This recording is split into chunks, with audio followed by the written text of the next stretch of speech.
All right. Welcome, everyone, to today's Digital Humanism Lecture. My name is Peter Knees. Usually, I only appear at the end of these lectures. Today, I'm filling in for our usual host, Hannes Wertner. Apart from that, we will stick to our typical routine. We have a very special and widely known guest today, Cory Doctorow. Cory, thanks for agreeing to speak to us today. And Allison Stanger will take the role of the moderator. Thank you, Allison, for that. I will introduce her and she will introduce Cory, who will give a talk for about 30 minutes, followed by Q&A. And in the end, as always, I will play a music track that Cory picked. And that is both fun, sad, also very topical, I want to say. So I think a very good choice.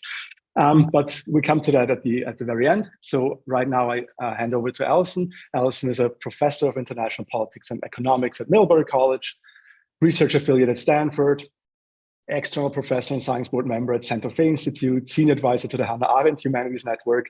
And of course, she's very well known in this community, in this format. Thank you for all your efforts, Allison, and also for today. So please take it from here.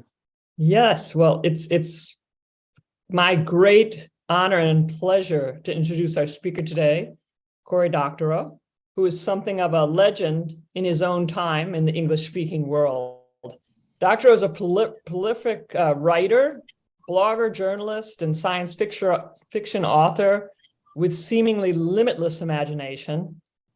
Because he thinks for himself, his work is always a pleasure to engage. I am sure that will be the case with his talk today, which is provocatively titled, as you can see, Seize the Means of Computation. So welcome to the Digital Humanism Initiative. I present you Cory Doctorow. Thank you very much. I really appreciate that. I'm just going to get my windows lined up here. I have done a couple of Zoom conferences since the start of the pandemic where I covered the Zoom window with my notes and then read from my notes or worked from my notes and then managed to miss the fact that I had disconnected from the Zoom until 45 minutes later. And so I have now got it lined up such that I can see the edge of the chat here. So if I do drop, please do let me know. I apologize for my somewhat informal settings here. As I was explaining before we started, we're renovating our kitchen and it has metastasized into my office where it turns out there is a dodgy breaker panel that had to be ripped out at the last minute. And now every surface in my office is covered in the books that used to be on the bookshelves that are in front of the now former breaker panel. So I'm in the backyard bar we built during the pandemic. It's a very convivial atmosphere. And I want to assure you that despite the fact that I'm on California time and in a bar at 8 in the morning, I am not drinking. So I am a man of a certain age. I'm 51 years old, and that means that I have 2 artificial hips, and I am supposed to say that the world used to be a better place and complain about how it's all gone to the dogs. And I think when it comes to the internet, that's true, and I don't think it's just because I'm old. I think that the old internet, where we had lots and lots of different websites run on lots and lots of different platforms, where lots of people determined who and what we talked to and talked about, was better from the internet that we have now, which the software developer from New Zealand, Tom Eastman, has memorably described as 5 giant websites filled with screenshots of text from the other 4. And I want to explain how I think we got here and what I think we can do about it. Some platform economics, some tech policy, some politics and poli-sci, some law and political econ, and try and kind of explain what's going on and what to do about it. So first, a little bit about platform economics. I think that platform economics follow a very familiar pattern. First, when a platform starts, it allocates its surpluses, the value that is latent in the system that it has, that it doesn't have to allocate immediately to just keeping the lights on. It allocates those surpluses to users. It gives users a very good shake. Users show up, and then the platform finds some way to lock those users in. And once those users can't go anywhere, it withdraws some or all of that surplus, and it allocates it to business customers. Those business customers might be advertisers, they might be publishers, they might be platform sellers or gig workers or creators or performers. And all of those business customers get some kind of very good deal as well until they are also locked in, until the platform finds a way to make sure that they can't leave either. And once both sides of the two-sided marketplace are locked in, once you have users and business customers all locked in, the platform then takes all that surplus and harvests it for itself, and leaves just enough behind that people don't go anywhere. And I have a name for that. I was just at a conference talking about this in Brussels, and one of the earlier speakers said, I don't know how you make antitrust interesting to other people. It's such a boring and abstract topic. Nobody cares about it. I found a way to make people care about it. I gave this dynamic a funny name with a swear word in it. It's called enshittification. And enshittification really is the reason that everything on the internet really is worse these days. So to put some meat on the bones here, I want to take you through a couple of case studies explaining how different familiar platforms went through this pattern of surpluses to users, surpluses to business customers, surpluses to themselves, and a husk left over that we can't seem to leave, but none of us enjoy anymore. The first and most kind of emblematic example is Amazon. So when Amazon started, it was very good to its customers. Amazon was a delight when it started. It subsidized goods. It often sold goods below cost. It subsidized shipping. It definitely sold shipping below cost. And it subsidized returns. Oftentimes, even if the manufacturer wouldn't take the return, Amazon would, and they'd eat the loss, even if the only reason you were returning it is you changed your mind. Jeff Bezos was like a good-natured slob who's everyone's rich pal, who's willing to spend his investors' money to make sure you had an excellent shopping experience. So as Amazon was good to its users, it also locked those users in. So one way it did that was by selling it digital goods that came encumbered with digital rights management. This is the encryption scheme that it locks a file to a certain player. The player has the key to decrypt the file. And while it's not hard to extract that key from the player and make your own player for it, so you can say delete the Kindle app but still read a Kindle book, doing so is very illegal. In the United States, the Digital Millennium Copyright Act provides for a 5-year prison sentence and a $500,000 fine for removing digital rights management from a work or trafficking in a tool to do so, rather. In the European Union, this is mirrored in Section 2 of the European Copyright Directive of 2001. Canada got it in 2012. Mexico did it in 2020. It came to Australia through the US-Australia Free Trade Agreement. Most places in the world, it's against the law to remove DRM. So they sold us a lot of media that had DRM. If we deleted the Amazon apps and locked our lives out of Amazon and Amazon out of our lives, we would have to forfeit all that media. Every dollar we spent in Amazon's media stores was a dollar that we would incur in a literal switching cost if we went somewhere else. It also locked us in other ways. For example, it sold us a lot of subscriptions. If you're an Audible user, Amazon really wants you to buy that Audible subscription. It's much worse to buy a la carte books. It's much better to buy that subscription, but that means that you've got this kind of recurring monthly thing that's going on every month. It also sold us Prime, and Prime is just a way of pre-selling us a year shipping. The retail psychology of Prime is pretty well established. 90% of people who have Prime only search on Amazon for goods. And if they find those goods, they never search anywhere else. So having prepaid for Prime, we sort of pre-committed to shopping at Amazon. So once we were all locked into Amazon, Amazon withdrew some of that surplus from us and allocated it to platform sellers. So it started Amazon Marketplace and started offering very low platform fees, preferential terms. If you were a Kindle author or an Audible author and you were using their self-serve platforms to directly reach an audience, it actually surfaced those books more readily than some of the stuff from the big sellers. And it gave you a very clean search. When you searched on Amazon for a product, the thing at the top of that list was the product. And so if you had a product that people wanted, you listed it on Amazon, those people would find it readily and they would order from you. You had a big sales funnel from a national or even an international audience. And so those sellers became very locked in too. They really needed to be where the customers were. The customers needed to be where the sellers were. As more sellers abandoned the real world and went to Amazon, it became harder to find goods in the real world. And so you had to be on Amazon. So once you had buyers and sellers locked in, Amazon withdrew the surplus and allocated it to itself. And so one way that happened is with junk fees. Right now, if you buy something on Amazon's marketplace, 50% or more of the money you spend on Amazon with that marketplace seller goes to Amazon in the form of commissions, fees for using Amazon Prime, fees for fulfillment or returns. And then a lot of that is in advertising fees as well. So Amazon has this $31 billion advertising business. It's not really an advertising business. It's just what in America they call payola. This is back in the old days of radio stations. The way to get your music played on the radio wasn't to have a good song that programming directors thought their audience wanted to listen to.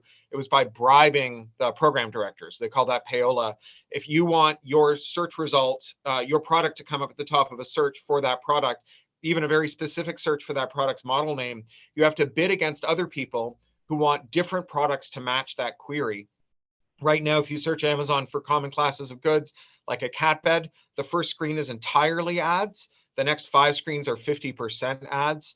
Of the remaining 50%, a significant portion are Amazon own brand products where it broke its promise, lied to its sellers, spied on those sellers, figured out what was selling well, and then cloned their products, and then put the Amazon version of the product ahead of the seller's product in searches. Of course, Amazon doesn't have to pay a 50% junk fee when it lists, so it can undersell those those businesses. So one of the ways that it's not obvious that there are these built-in hidden fees in Amazon is Amazon also held its customers over to what's called a most favored nation clause.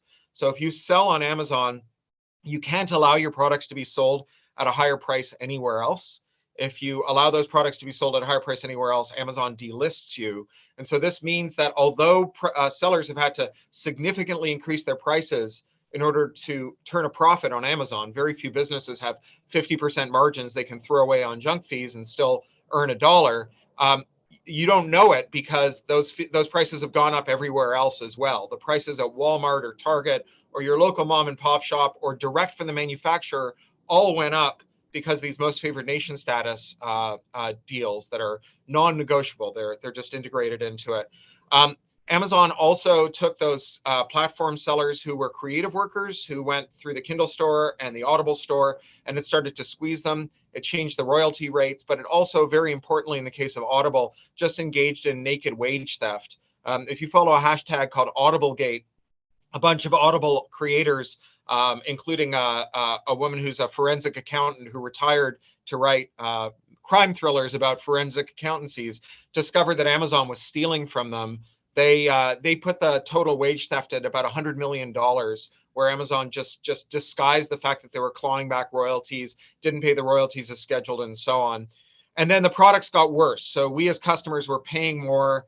The people we were buying things from were getting a worse deal. And then the products got worse as well. So if you are an Audible subscriber, you're paying for Audible books now. They're now starting to come with ads in them. So even though you're buying them, they've got ads in them. If you've ever heard, if you're not paying for the product, you're the product, that's just completely wrong. The thing that determines whether or not you're the product is whether the company can get away with treating you as the product. And as Mel Brooks reminded us, it's good to be king. When you're Amazon and you're the only place that most people go to shop, they can treat you like the product, and they do. So that's the Amazon and shitification cycle. Surplus is allocated to users, then to business customers, then to Jeff Bezos and his penis-shaped rocket. Another canonical case study of this is Facebook. So Facebook, when it started, allocated a lot of surplus to its users. When you signed up for Facebook originally, you told it which people mattered to you, who you loved in this world. And then Facebook just showed you what they had to say. So you just had a feed that was just, here is what Facebook has, here's what everybody you care about in the world who's a Facebook user has to say about their life today. And that was a very positive experience for a lot of us. Facebook also notably didn't spy on you. If you remember, there was a time when you could only use Facebook if you had a .edu address, if you were an American university student. And then they opened it up to the wide world. And their pitch at that time was, don't use MySpace. It's owned by a creepy Australian billionaire who spies on you all the time. Facebook is the platform where we promise we will never harvest your data. We are the privacy-forward alternative to MySpace. And so lots of people showed up. They didn't get spied on. They talked to the people that mattered to them, and they had a really good experience. And then they got locked in. So any service that's driven by these network effects where you join because other people are there and then other people join because you're there automatically has a lock-in function that's called the collective action problem, where you and your friends may decide that you don't want to use Facebook anymore, but you can't go anywhere else because you can't agree whether you should go, when you should go, and where you should go to. And so you all hold each other mutually hostage. And so once those users were all locked in, Facebook withdrew the surplus from them and allocated it to a bunch of business customers. So notably, it allocated a lot of surpluses to advertisers. It just started spying on users. And then it said to advertisers, we will offer you extremely good rates to do extremely precise targeting. And we will serve those ads with a great deal of care and follow up to make sure that when we think we've served an ad, it has actually been served to the user. And so as an advertiser, you could get a very low cost, accurate, effective sales funnel for your products. If you were a publisher or media business or creator, Facebook also would allocate a surplus to you. You could take a small snippet of a work that you had somewhere else, including like on a website where you had your own ads, where you got 100% of the money. You could put that small clip and a link back to your website into your feed. And then Facebook would like non-consensually cram it down the eyeballs of people who never asked to see it. And so that created a giant traffic funnel for you, because people would just see your teaser, they click the link and they go to your website, and you'd get a lot of traffic. So you had ads and media stuff all being algorithmically jammed into those feeds. And since the feeds are zero sum, like there's only so much time you're going to spend on Facebook, that meant that it came at the expense of messages from people you loved. So you saw less of the stuff from the people you loved and more of the stuff that that Facebook's shareholders would prefer that you see. And then once that had happened, once the sellers were locked in, advertisers were committed to advertising through Facebook, media companies had found that their audiences were primarily being reached through Facebook, creators needed to reach their audiences through Facebook. Facebook withdrew those surpluses and allocated them to themselves. So if you're a business customer and you post something, even the people who subscribe to you after Facebook suggested your content to them won't see the stuff that you post. They'll only see it if you pay to boost your content. So this is just a way of saying to people who've asked to see your content that they can't see it unless you pay to reach them. And if you're selling them something, then you have to raise your prices to cover that cost. So your end users are paying more for whatever it is you're showing them. If you're an advertiser, they've just stopped policing ad fraud. And in fact, they've become complicit in it.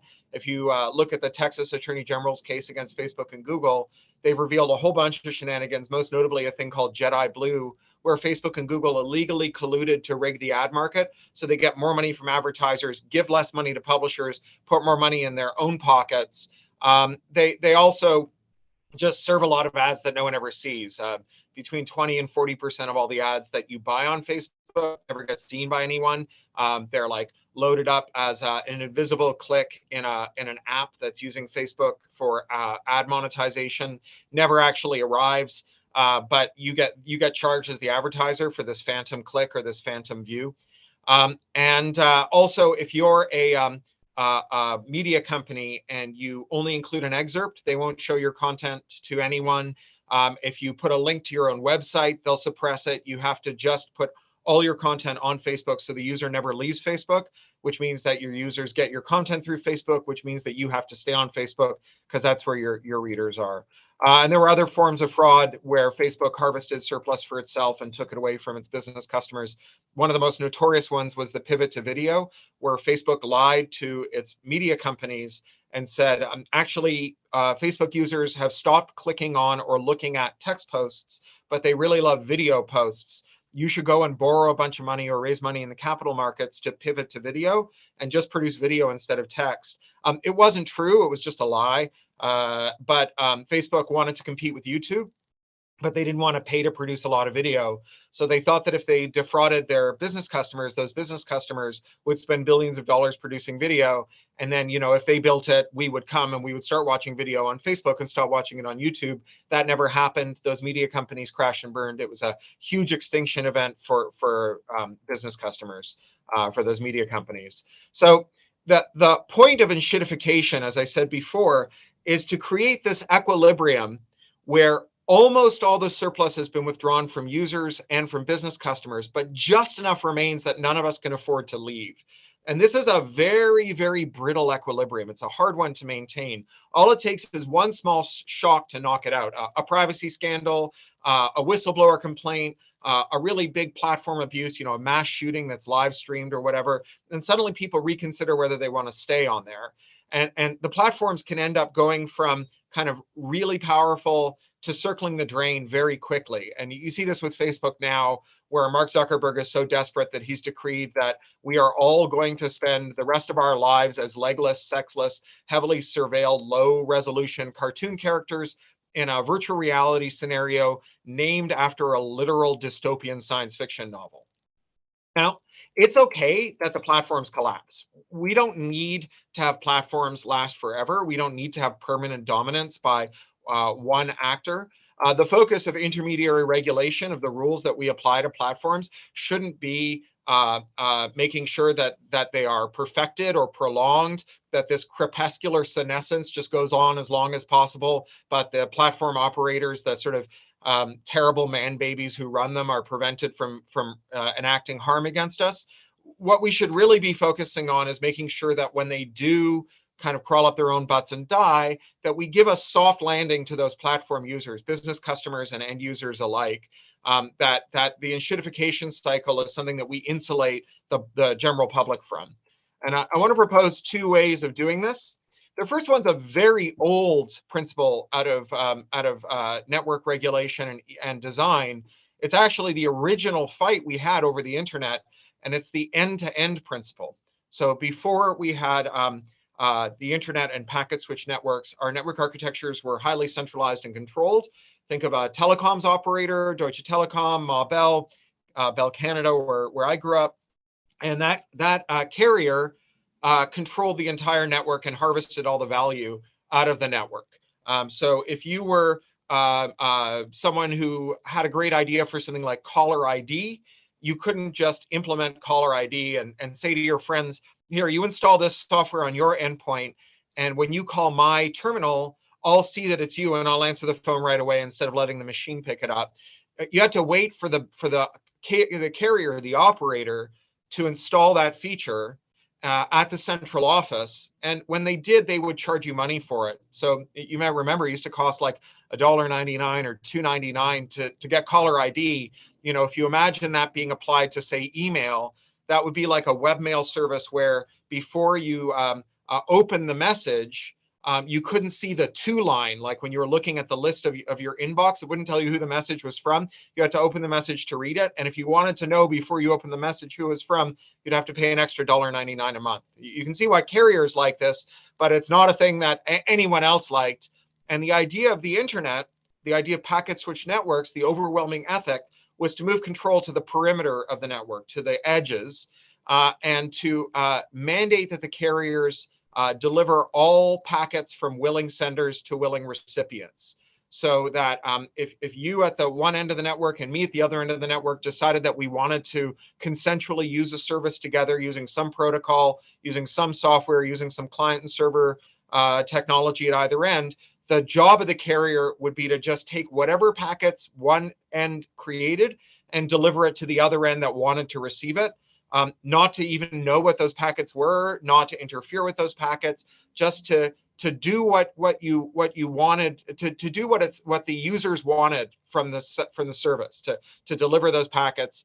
And you know, this is a very old principle in telephony. In fact, it's kind of the oldest principle in telephony, that the reason we get network terminals, the reason we get telephone service is because we want to connect to the people we want to connect to, not the people the phone company wants us to connect to. When Alexander Graham Bell built the first telephone switchboards, before it was young women who worked at the switchboards, he hired telegram delivery boys who were young boys, pubescent boys. And the pubescent boys all had to be fired because what they liked to do was you would call up the switchboard and ask to speak to your mom, and they would just connect you to someone else at random.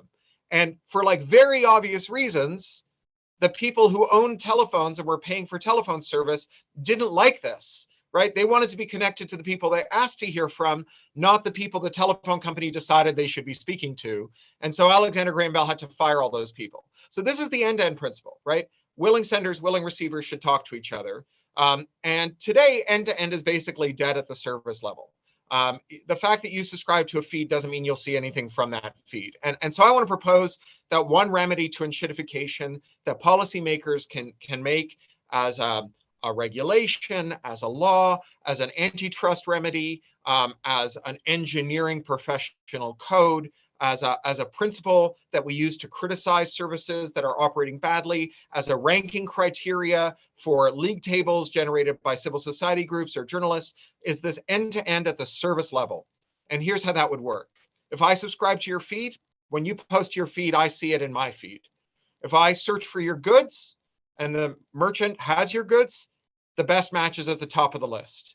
If you send me email and it lands in my spam folder and I mark it not spam or add you to my address book, then the things that you send me shouldn't go in my spam folder anymore. I should see all your email. It's remarkable, actually, that last year in the United States Congress, we had a debate about whether unsolicited fundraising email from politicians should go into spam, which they are spam. What we didn't debate, which is just, this is the amazing part, is the fact that if you ask your elected representative to send you email, that will also be marked as spam, right? If we want to talk about like the role that email intermediaries play in either serving or distorting democratic fundamentals, not allowing constituents to say, this person is my elected representative, please don't put them in my spam folder. I want to see it when they send me something because I asked them to. That is a really important element of a political discourse that is just not being talked about at all. So that's the end-to-end principle. That's principle one. The other principle is the right of exit, the right to leave. And in political science, we say that if you are dissatisfied with an institution, your two options are voice or exit. You can complain about it or you can leave. Complaining about the platforms hasn't been great, in part because you can't leave. So, you know, Mark Zuckerberg famously asked people before he turned on the surveillance, do you mind if I spy on you for ads? And they had a poll and everyone said, we totally don't want you to spy on us for ads. And Mark Zuckerberg said, yeah, I think you won't mind, and turn the spying on. After Elon Musk took over Twitter, he did another poll. He said, do you want me to be CEO of Twitter? And Twitter users said no. And he was like, yeah, I'm going to stay CEO of Twitter. So voice is a very limited use, in part because they know we're not going to go anywhere. We don't have exit. So one way to get voice is to get exit. Now, you may have heard about this server Mastodon.lol. Mastodon.lol was this server, volunteer run. It had 12,000 users.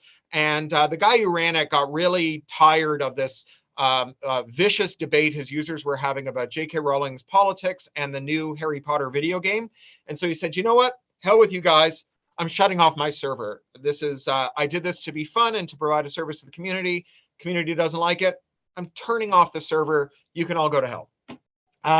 And if you've heard that story, you probably heard about it as a weakness in the Mastodon protocol and in the idea of decentralized services more broadly. How can you trust a server when it might be run by a thin-skinned systems operator who just shuts it off or changes the rules without your permission, without your say-so, and leaves you with no recourse? That's true to as far as it goes, but it's far more true of 450 million Twitter users than it is of 12,000 users of Mastodon.lol, not least because Mastodon, and more broadly ActivityPub, which is the protocol that underpins it, is designed so that with one click you can export not just the people you follow, but all the people who follow you.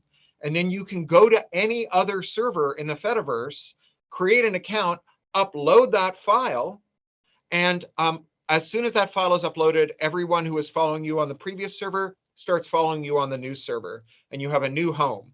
And so unlike all of those other people who on Twitter, who if they leave, shatter their social network, the people who don't like the management of Mastodon.lol and leave, or the people who use their voice so aggressively that the systems operator decides to shutter the service, they are protected from losing their social network. It's very easy for them to go. So a right of exit rule that we created, which again could be a principle, it could be a law, it could be a regulation, it could be an ethical pledge by engineers, it could be a ranking criteria used by civil society groups or journalists when they're comparing different services. A right of exit could build on our existing data protection laws. So under the GDPR, or here in California, the CCPA, you are generally entitled to require a service to give you a copy of the data that they have on you. Your list of followers and followees is an example of that kind of data. I think arguably this is already covered under GDPR and CCPA. And we could say, even to someone like this guy running a volunteer server with 12,000 users, you have an affirmative obligation to provide your users with this data on demand, and maybe even to retain the data for some relatively short period, maybe 6 months or a year after you shut down the service, so that users who missed the announcement can come back and say, hey, you've got to give me my data. So unlike other intermediary regulations that we've created, like rules that require you to police harassment or terrorism, or to hunt down and stop copyright infringement, this is a very easy kind of bright line rule to administer. It's really easy to tell whether or not someone has been given their list of followers and followees, right? You just go ask them, and if they say, no, I haven't, you go back to the service operator and you say, hey, you got to give them your data, right? And if they don't, then you can tell they haven't, and then you can punish them accordingly. All these other rules, they're very fact intensive to enforce, right? Like, why didn't you stop this harassment? Well, I didn't think it was harassment. Well, what's your definition of harassment? Well, here's my squishy qualitative definition of harassment. Well, I think this fits. Well, I think it doesn't. You know, you could spend years adjudicating this in some kind of fake internet court like the ones Facebook is trying to set up, and not give anyone any satisfaction. Whereas a rule like this, if you didn't like the harassment policies on a server, you could just leave. And if they wouldn't let you leave, they wouldn't give you the data that let you leave, then you could very easily show that they weren't giving you that data, and a regulator could step in to force them to do it. So both of these rules are an end-to-end principle and a right of exit. They're both very easy to administer. They're also both very easy to comply with. Neither of these require that businesses spend a lot of money. In the case of Mastodon, you just keep the feature that lets your users export their data on. You don't turn it off. Designing a search tool that puts the best match first actually requires less effort than making a search tool that finds the best match, but then buries it under 5 screens of advertising. Delivering a feed to users of the things they ask to see is a very solved problem. And so all of this stuff is both administratable and easy to comply with. So I want to close now by talking about what enshittification is that makes it uniquely digital and not just rent-seeking or wage theft or fraud, things that we've seen in analog platforms. How is it endemic to digital platforms? Well, it does share a root with the competition problems we see in analog platforms and in other sectors and industries. All of these sectors that have become very concentrated and abusive of their customers, they have a common set of underlying factors that led them there. Most notably, for 40 years, we basically stopped enforcing antitrust law. We adopted these extremist theories out of the University of Chicago School of Economics that said monopolies are efficient, we should just leave them be. And we got monopolies in every sector. In my sector, in the arts, we have 5 publishers, we've got 4 studios, we've got 3 record labels, 2 ad tech companies, and 1 company that does all the ebooks and the audiobooks. That didn't happen naturally. It happened through a set of anti-competitive mergers and predatory pricing, all kinds of stuff like that. You think about a company like Google. Google made 1 successful product 25 years ago, a really good search engine. Everything else they've made has either been a clone of something that already existed, like their Hotmail clone. Sorry, there goes the sirens. Their Hotmail clone, or something they built in-house that crashed and burned, like Reader or Google Plus or Google Video, or something they bought, right? YouTube, their whole ad tech stack, their mobile stack, their server management stack. All of these are acquisitions that would have been prohibited during the 40 years between the war and the Reagan era, where we were enforcing antitrust law. And we're seeing a return to antitrust enforcement. And so one of the things that we can do about tech giants and other kinds of giants that abuse their market power is to do traditional antitrust enforcement. There's a lot of that on the horizon in the EU and Canada and the US and Europe. Even the Chinese cyberspace regulation has lots of antitrust stuff in it. So that's going on, and that's great. But there are some uniquely digital elements of enshittification that require that we look beyond the traditional antitrust toolkit to address those. So on the one hand, platforms are able to twiddle. Platforms are able to move the business logic around by moving sliders around, by turning knobs on the back end. This is something that traditional businesses don't enjoy. If you're a grocer and you want to start price gouging on eggs, you need like an army of low-paid teenagers with pricing guns that fan it across the store and reprice all the eggs. If you're Amazon Fresh and you want to do this with the digital eggs you sell in your warehouse, you move a slider around and the price of eggs changes. And so the business logic changes continuously. John D. Rockefeller and JP Morgan, they would have done this twiddling if they could have, but they couldn't, right? If you're a rail baron and you want to do some predatory pricing to knock out a ferry line that you compete with, a shipping line, you can't just like click a mouse and lay some railroad line and put a new route up that competes with the ferry and then withdraw it once the ferry goes out of business and move everyone to going back to the milk run that you were doing that's more profitable but less good for them. Whereas if you're Amazon and you want to put, say, diapers.com out of business, you click a button and now you're selling diapers below cost. You can lose $200 million a month for 3 months. Diapers.com goes out of business and then you raise the price of diapers again, which is a thing Amazon did. So the platforms, despite what you may have heard of, they're not run by evil sorcerers who figured out how to hack our dopamine loops. They're run by ordinary mediocrities who do the same tricks as their forebears did, but they use computers to do it faster. When you're playing a shell game, the quickness of the hand deceives the eye. And this is why platform Kremlinology, where you try and figure out how the platform works, what its rules are, what you'll be punished for, what will cause your thing to go to the top of a search result or appear in a feed, and what will cause it to go to the bottom. This is why it's so frustrating. It's not just that the rules are opaque and complex. If you're a platform performer or creator, you work for a boss who takes money out of your paycheck every week, but they won't tell you why. They say you broke some rules, and if I told you what those rules are, you'd figure out how to break them. So I'm not going to tell you what the rules are, but trust me, you broke the rules, and that's why I'm not paying you as much this week as I told you to expect. The content moderation is the only information security domain in which we treat security through obscurity as a valid approach, as opposed to this sort of bankrupt idea. But it's not just that you have these opaque rules that the platform can set. It's also that those rules change all the time. So once you figure out what they're doing, they can change what they're doing. So it's very hard for platform users or end users to have self-defense. But even if they want to, they can't, because it's against the rules. So platforms are allowed to twiddle, but platform users aren't.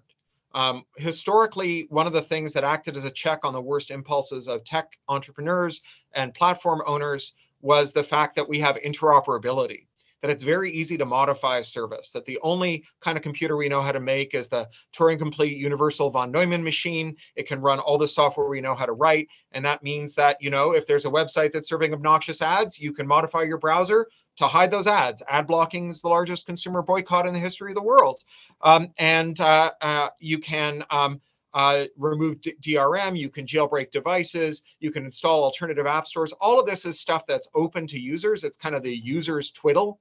But platform owners are now able to stop users from twiddling back by invoking anti-circumvention law, like the Digital Millennium Copyright Act, by invoking cybersecurity law, contract law, enforceable terms of service, trade secrecy, non-disclosure, all of these things that have turned into a kind of felony contempt of business model, where modifying things that you own in ways that displease some other dominant platform becomes a literal crime.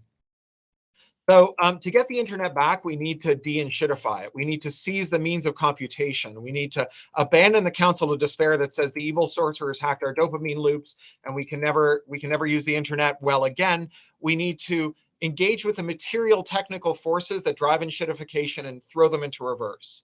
We need to do traditional antitrust, merger scrutiny, merger reversals, and other traditional remedies. You may know that it took 69 years to break up AT&T. That's a long time. There are other tools that we have at our disposal. I'm old enough to remember the 1980s when corporate raiders didn't buy companies to merge them into giant cartels, but rather when they bought them to break them up. We could, for example, create a capital gains holiday for unwinding economically significant mergers of the last 20 years, make it last for 3 years, bring all the corporate raiders of the 1980s out of retirement for one last job, have them become activist investors and demand that companies divest themselves. But beyond that, we need to add constraints on platform twiddling.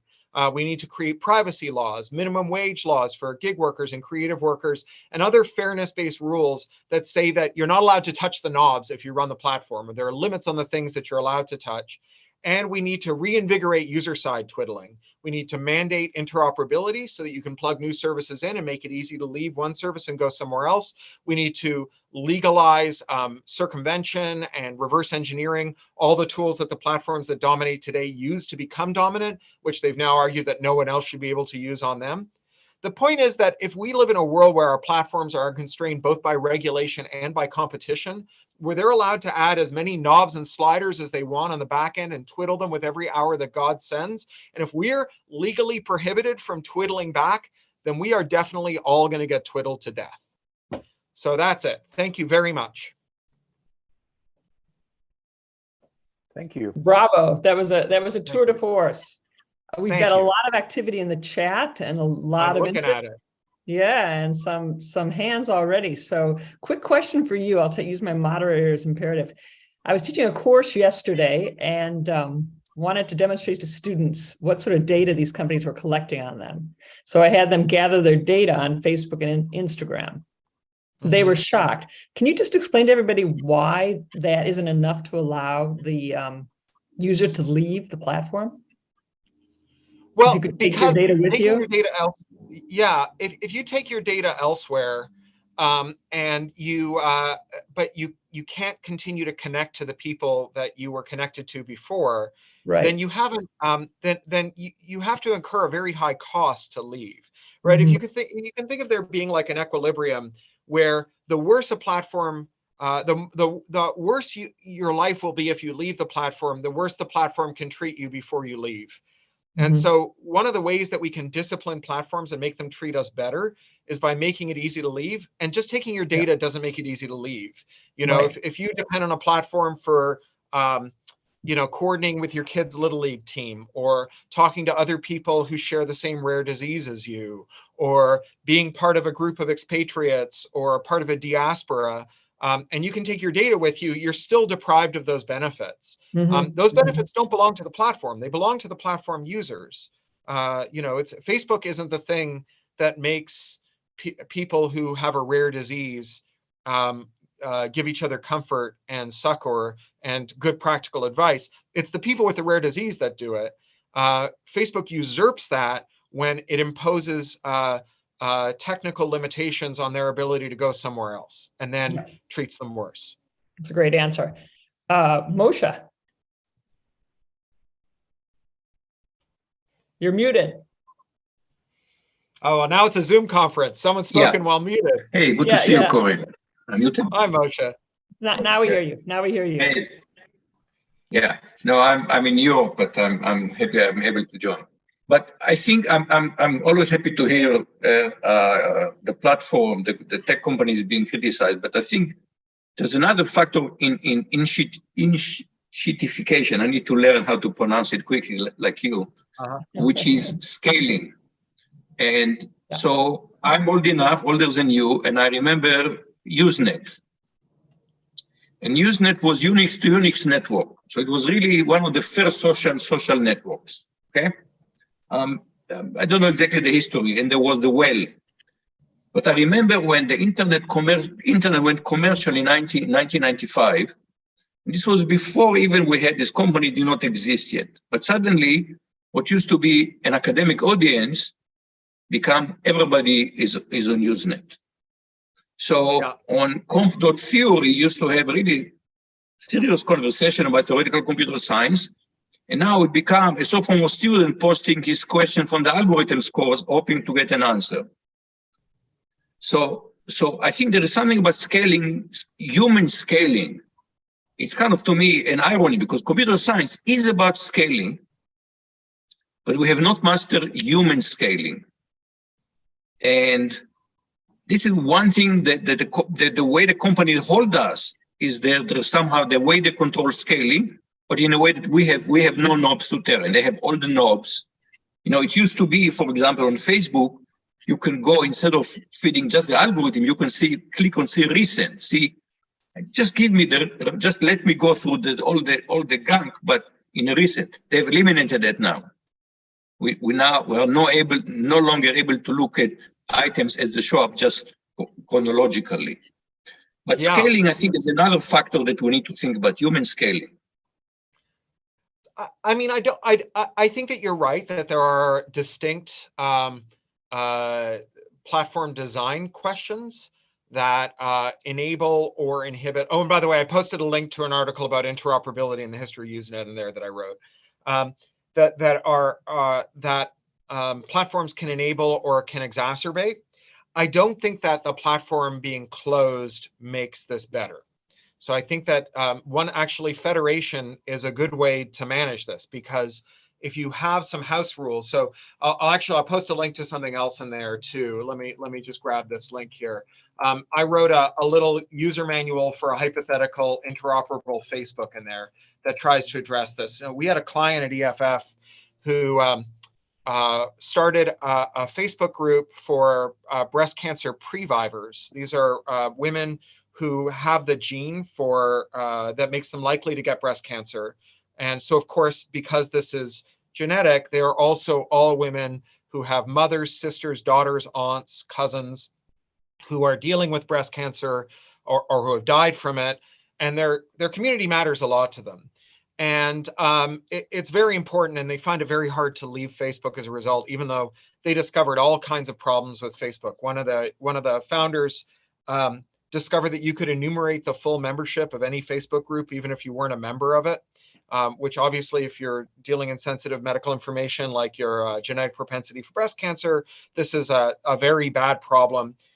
When she reported this to Facebook, Facebook said that it wasn't a problem, it was a feature, not a bug, and they refused to fix it. But she couldn't convince everyone to leave, so she had this problem. Now, you could imagine a group like this where they had a rule that said, this is a place where we talk about evidence-based medicine. If you're going to show up and say, like, have you thought about smudging, or maybe you should take vitamin supplements, or you need to see a shamanic healer, or take ayahuasca for your breast cancer, we don't want to hear from you, right? This is just a place where we talk about like scientific stuff. And if you had a server where people were joining your message from, joining your group from, that wouldn't enforce that policy, you could just defederate from that server. And then if someone was on that server and they tried to join the group, they would get an error message that said, this server doesn't adhere to the moderation policies of our group. You can join another server and you can join the group, or you can join a different group and start your own group. And in fact, one of the things that actually helped Usenet survive after the perpetual September, this incident you're describing, was the alt hierarchy. And the alt hierarchy was a part of Usenet where anyone could start a group. One of the things that they call themselves the backbone cabal, who ran the core services for Usenet, who are a group of systems administrators who worked for big carriers and research institutions, who hid the phone bills for Usenet in these 300-page phone bills that their employers would get every week. And they just didn't want any heat for Usenet, and they wanted to manage it. One of the things that they prohibited were duplicative Usenet news groups. So one of the reasons that you had your computer science students in this group is because you couldn't start another one. And the alt hierarchy had dozens and dozens of groups that were substantively duplicative but had distinctive cultures. Alt pets cats and alt cats were two different groups with different approaches to cats. And yeah, there was like a little bit of a barrier to figuring out which group you wanted to belong to. But on the other hand, you didn't all have to agree on the one true way to talk about cats. And that turned out to be a feature, not a bug. That's great. I have a question from MF. Would you like to unmute yourself and give your question? Yes, sure. And sorry for the name. My name is Michael Felbel. Cory, I'm a big fan and also of your work and also of your podcast. And my question is connected to that. As far as I see it, I can still listen to podcasts via an open source app, which makes me quite happy. But I'm curious, do you share the perspective that podcasts haven't suffered enshittification yet? And why do you think that is? I'm actually just going to post a little blog post I wrote about this called "Podcasts Have Proven to Be Hearteningly Enshittification Resistant." Hang on, let me find it. Come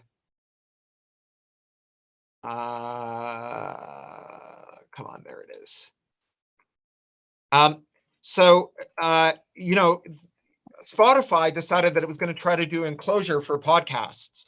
So they started to give lots of money to a select group of podcasters to get them to no longer put podcasts out over RSS so that could be read on open players, but instead to put them inside of Spotify's walled garden. This is the strategy I call the giant teddy bear strategy. If you go to a fun fair or a county fair, by about 10 in the morning, you will see that there's someone out there who's won the giant teddy bear on the Midway. They didn't really win it.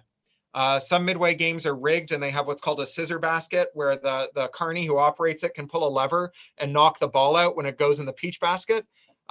And so they just take one guy and they don't knock the ball out of the basket. They let them win the giant teddy bear. Sometimes they'll just do this kind of wheeze where they say, oh, we'll give you 5 balls instead of 3. If you get 1 in, I'll give you a keychain. If you get 2 keychains because I'm just feeling generous this morning, I'll let you trade it for the giant teddy bear. The point is to get someone to walk around the Midway all day with a giant teddy bear so that other people go and put $5 down to see if they can win one. Of course they can't because the game is rigged. And so giving Joe Rogan $100 million to go exclusive to Spotify was just allocating a giant teddy bear to him, such that other people would go and try their luck with it. Spotify's podcasts have failed, which is just remarkable. And I think if anyone manages to enshittify them, it'll be Apple. Apple has also eliminated RSS feeds from its podcast delivery service now. There used to be a hidden RSS feed, and you used to be able to subscribe to Apple Podcast via RSS. That's not possible anymore. The BBC is trying to do this as well. It's quite shameful. They're a public service broadcaster that used to be very committed to open standards, and they've abandoned it because I think, you know, after 15 years of the coalition government, they have this very strong imperative. They've been told that they can't count on the license fee. They're going to have to make their money through advertising and through direct fees. They want to make that mostly abroad. They basically want to retool themselves as a kind of streaming blockbuster video for Americans and charge Americans for it.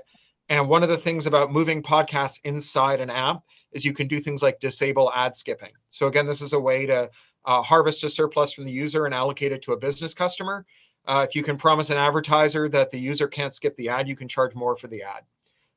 And so that's I think the BBC's plan in launching BBC Sounds and moving its flagship podcast within BBC Sounds. But so far, people aren't going to BBC Sounds. They're really avoiding it. Apple's the only one who's really having success because of the centrality of iTunes, now Apple Music, in their podcast, in the podcasting ecosystem. And I think that there were just too many players. It was just too spread out. And I don't know that it will be forever enshittification resistant, but I think maybe the window is closing for enshittification. I think there's more wariness now about trusting these apps and people understanding that that apps aren't more secure than the web. They're just surrounded by a layer of policy that makes it illegal to modify them to make them better for you, the user.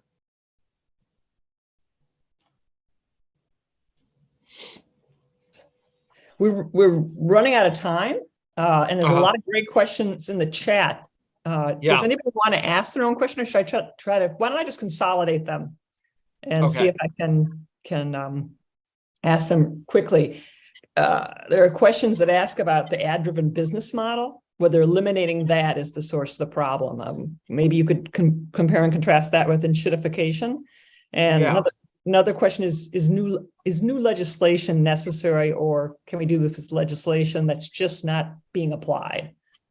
So I saw that. I saw both of those. So the ad-driven business model, I think, gets a lot of stick. I don't think there's anything intrinsically wrong with ads. I think they don't work very well. And I think that the tech platforms have told us this story about hacking dopamine loops and the efficacy of advertising and so on, that a lot of us credulously repeat. It's something that Lee Winslow calls crita hype, which is when someone declares themselves to be an evil wizard and you go, oh my God, look at this evil wizard. I think if you are selling ads, then attributing to the ad tech players this kind of quasi-mystical ability to influence our outcomes actually is good for them. It allows them to increase the rate card for ads. The story doesn't hold up to either like sort of internal interrogation, evidence-based investigation, or kind of just general business experience. So like Procter & Gamble was spending $100 million a year on targeted ads. Today, that's zero. They saw no change in their revenue from online sales, right? So that's a pretty like kind of that's a pretty good piece of evidence.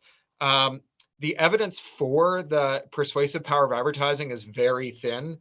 You probably all heard about the Facebook voter turnout experiment, where they subjected 65 million people to non-consensual psychological experiment to see if they could increase voter turnout, and got about 200,000 of them to go to the polls more than they expected.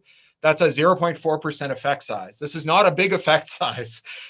It's also historically in psychological research, the fact that effects regress to the mean. So the first time you see a price for $9.99, your brain doesn't round it up to $10, but the next time you do, right? If you go down like to the picturesque warehouse quarter of your old city, you will see fading painted billboards from the Victorian era that say, use Pond's soap, it will make you clean.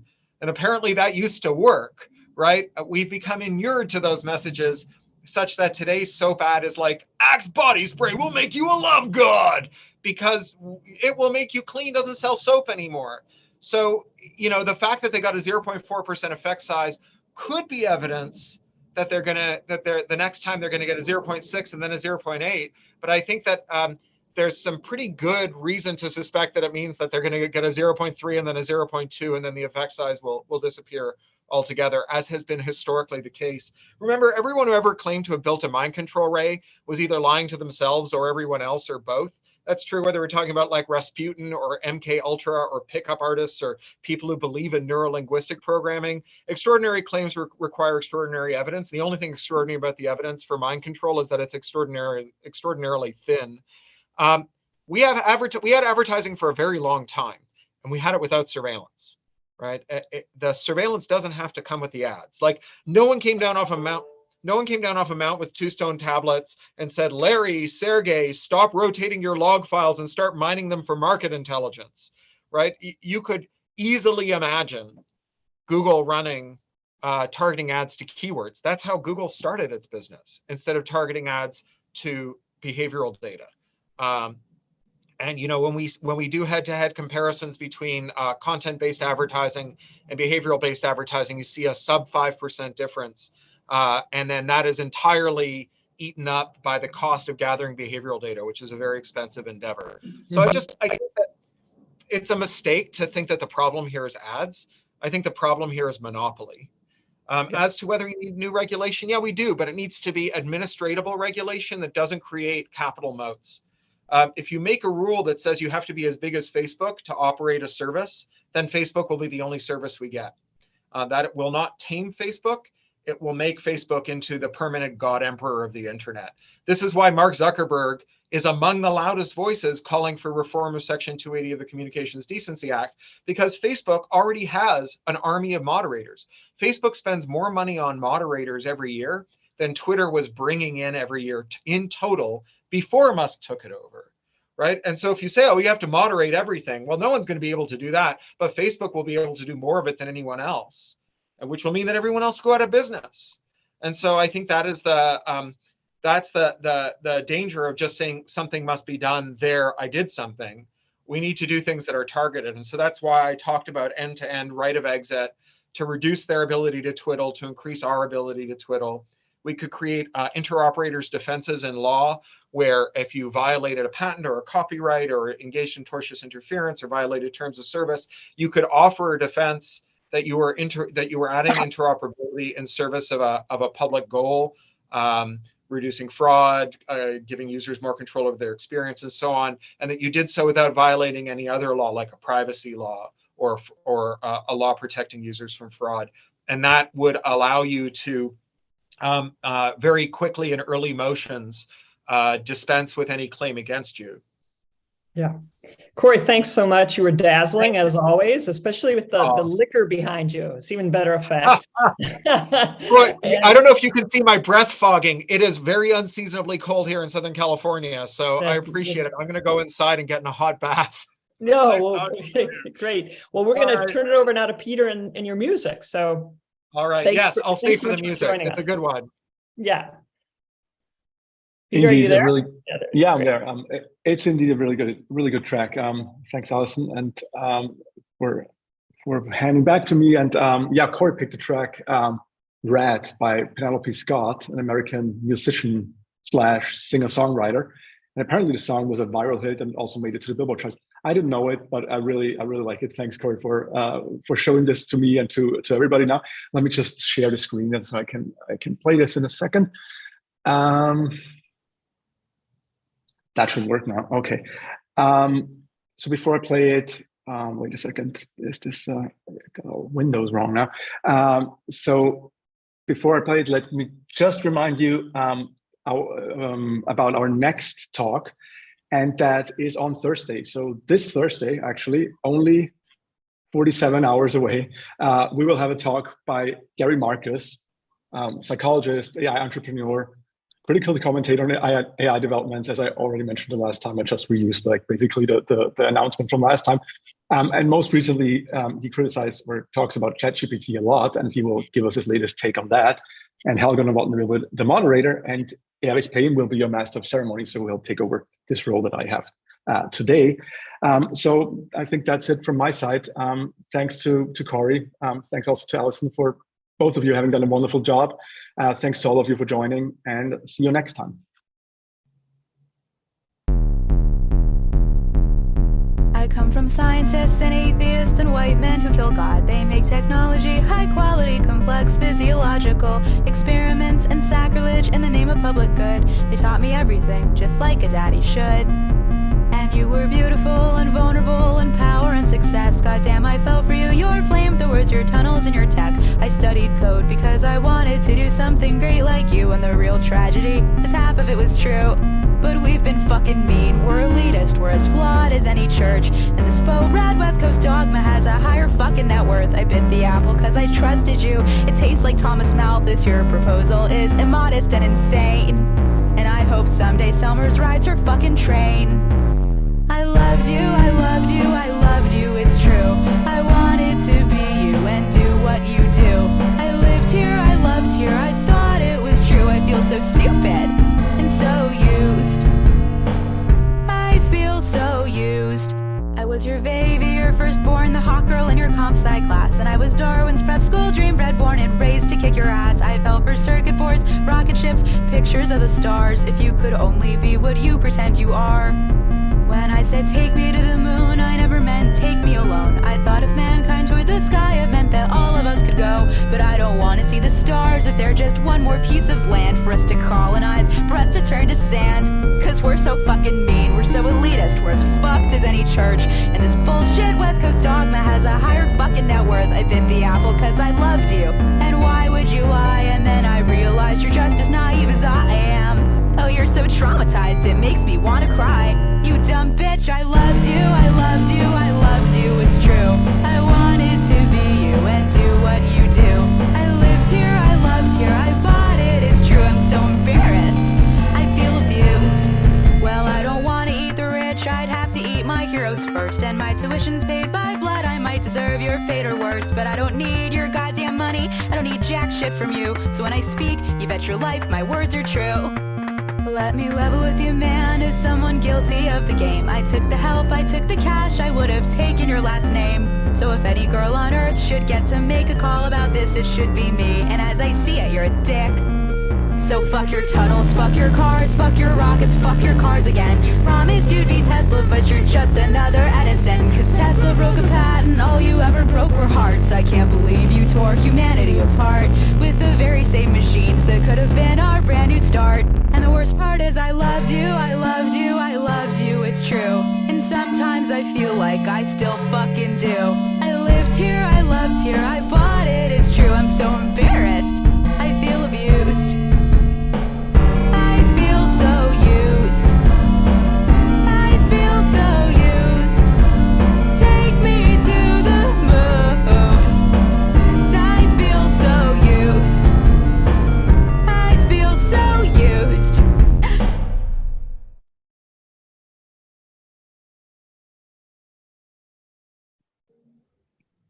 Goodbye, everyone. Thanks. Bye, everyone. Thank you. Bye. Stay warm.